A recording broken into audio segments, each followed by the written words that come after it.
Gold, trusted gold buyers. మీరు తాకట్టు పెట్టిన బంగారాన్ని విడిపించి ఈ రోజు ఉన్న మార్కెట్ ధరకు కొనబడను.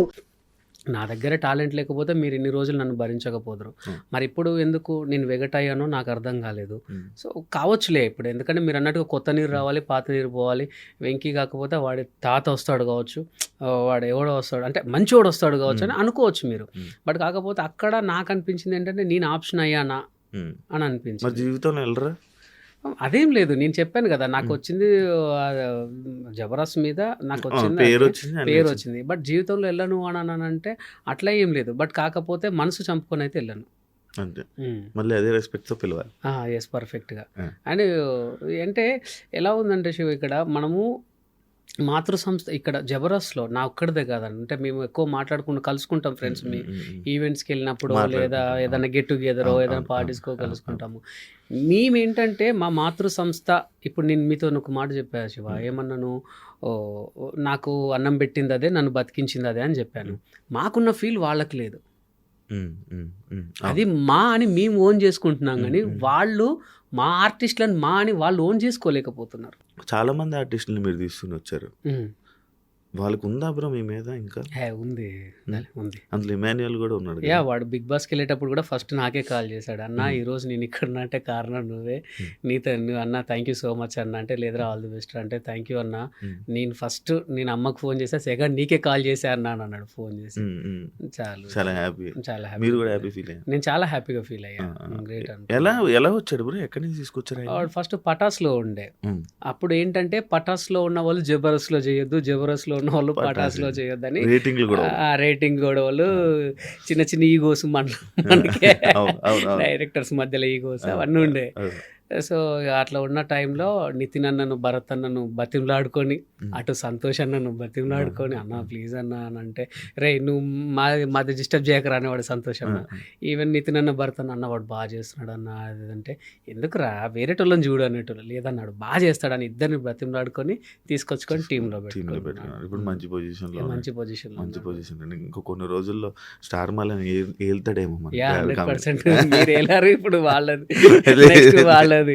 జబర్దస్త్లో వెంకీ మంకీది ఎక్స్పెక్టెడ్ ఫేమా, అన్ఎక్స్పెక్టెడ్ ఫేమా? అంటే యాక్చువల్లీ అన్ఎక్స్పెక్టెడ్ ఫేమే, నాట్ ఎక్స్పెక్టెడ్ ఫేమ్. అంటే నేనేమనుకున్నానంటే శివ, సీరియస్లీ చెప్తున్నాను, నా అంతటా నన్ను నా దేవుడు చంద్రన్న పిలిచాడు. చంద్రన్న పిలిచి చంద్రన్న టీంలో కొన్ని రోజులు చేసిన తర్వాత కొన్ని వాళ్ళకు జబర్దస్త్ ఆపేద్దాం అనుకున్నారు. అంటే అగ్రిమెంట్ అది జస్ట్ 12 ఎపిసోడ్ల వరకే అగ్రిమెంట్. నేను మూడో ఎపిసోడ్కు ఎంటర్ అయ్యా జబర్దస్త్కి.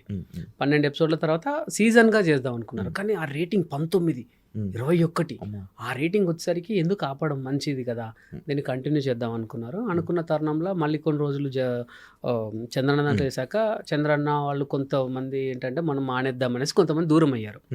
అప్పుడు మేము ఆర్టిస్టులం ఏం చేయాలో తెలియక నన్ను రాఘవ గారి టీంలో వేశారు. రాఘవ గారి టీంలో 50కి పైగా ఎపిసోడ్లు చేశా, బాగా చేశారు.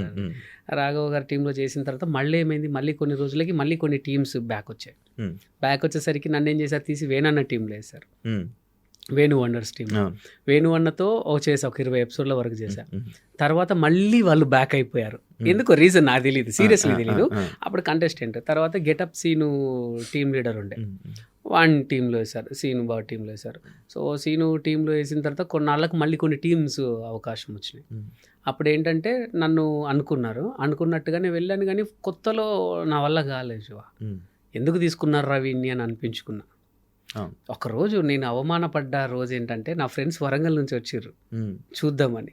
అరే జబర్దస్త్, అప్పుడు జబర్దస్త్ అంటే నాడే భూమి ఉండే. సో వాళ్ళు గ్యాలరీలో కూర్చోబెట్టారు, మా ఫ్రెండ్స్ వచ్చారని. ఆ రోజు నాగబాబు గారు నన్ను వేసుకున్నారు కదా శివ. సో ఏం మనిషి నువ్వు, అసలు ఇది స్కిట్టా, ఒక్కొక్కడు బయట డోర్ దగ్గర నిలబడతారు, ఇది ఏంటి అని చెప్పి డైరెక్షన్ డిపార్ట్మెంట్కి పిలిచి, చూసుకోరా మీరు దీన్ని ఎవరైనా స్కిట్ అంటారంటే అక్కడ నా ఫ్రెండ్స్ అనుకున్నా. అంటే నాగబాబు గారు కానీ రోజా గారు కానీ మా మంచిగా చెప్పారు శివ. అట్లా అని చెప్పి వాళ్ళు తప్పు కాదు, ఆయన పిలుచుకొని తిట్టాడంటే ఎవరికి, ఇప్పుడు పేరు వస్తే ఎవరికి, నాగబాబు గారికి నేను ఏమన్నా పెడతానా, రోజమ్మకి ఏమన్నా పెడతానా, మా మంచికే కదా వాళ్ళు తిట్టేది. ఇప్పుడు సార్ కొట్టాడంటే ఎందుకు, రేపు పొద్దున జాబ్ చేసి సార్కు పెడతావా, సార్ పిల్లలకు పెడతావా, నీకు నీ పిల్లలకే కదా. మస్తు అవమానపడ్డా శివ. అమ్మా ఏంది ఇది, నా ఫ్రెండ్స్ దగ్గర నా పరుగు పోయింది అనుకుని బయటకు వస్తే మా ఫ్రెండ్స్ ఎప్పుడు లేరా, అది రా అన్నారు. అది నాకు ఇంకా అవమానం అనిపించింది. అంటే పిలిచి వీళ్ళ ముందు అదయ్యానా అని. ఆ తర్వాత చాలా డిప్రెషన్లోకి వెళ్ళాను శివ. డిప్రెషన్కి వెళ్తే నెక్స్ట్ ఆ రోజు నితిన్ అన్న భారత్ అన్న ఫోన్ చేసి ఇది లాస్ట్ స్కెడ్యూల్ రా అన్నారు. లాస్ట్ స్కెడ్యూల్ రా అన్నారు. అయిపోయిందిరా దేవుడా, సర్లే పోన్లే వేరే చూద్దాం, మనకంటే ఏదైనా ఉండకపోదా అనుకొని నేను అప్పుడు Warangal to up and down చేసేవాడిని. అప్ అండ్ డౌన్ చేశాను. వెళ్తుంటే నాకు వెళ్ళి కొంచెం ఒక 2 రోజుల తర్వాత మళ్ళీ ఫోన్ వచ్చింది, నితిన్ అన్న పడుతున్నారే. అప్పుడు టీం సెట్ అవ్వాలి, ఇంకా టీం సెట్ అవ్వాలి, టీం సెట్ అవ్వాలి. అరే ఒక్క స్కెడ్యూల్ చేయరా, నీకు మేము ఫెలిస్టేషన్ చేసి పంపిస్తాము, ఎందుకంటే మా నమ్మకాన్ని వమ్ము చేసినవురా నువ్వు, ఫెలిస్టేషన్ చేస్తాం నీకు అంటే కోపంతో నితిన్ అన్న పడుతున్నా డైరెక్టర్స్. ఒరి అమ్మ ఇది అన్నారు ఏంటి అని అనుకున్నాక శివ నేను ఆ రోజు కొంచెం ఇంకా సర్లే దేవుడు ఒక అవకాశం ఇచ్చిండు అని అనుకున్నా. నాకు ఇష్టమైన మైసమ్మ దేవత దగ్గరికి వెళ్ళి అమ్మ నేను ఎట్లయినా సరే, అప్పటిదాకా నాకు రైటర్స్ ఉండే, ఇక ఎవడొద్దు నేనే రాసుకుంటా అనుకుని ఇంటికి వచ్చాక హనుమాన్ జంక్షన్ సినిమా వచ్చింది.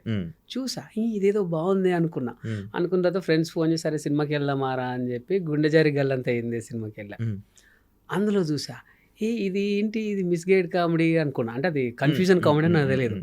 ఇదేదో బాగుందే లైన్ అని ఒక 2 లైన్స్ అనుకున్నాను శివ.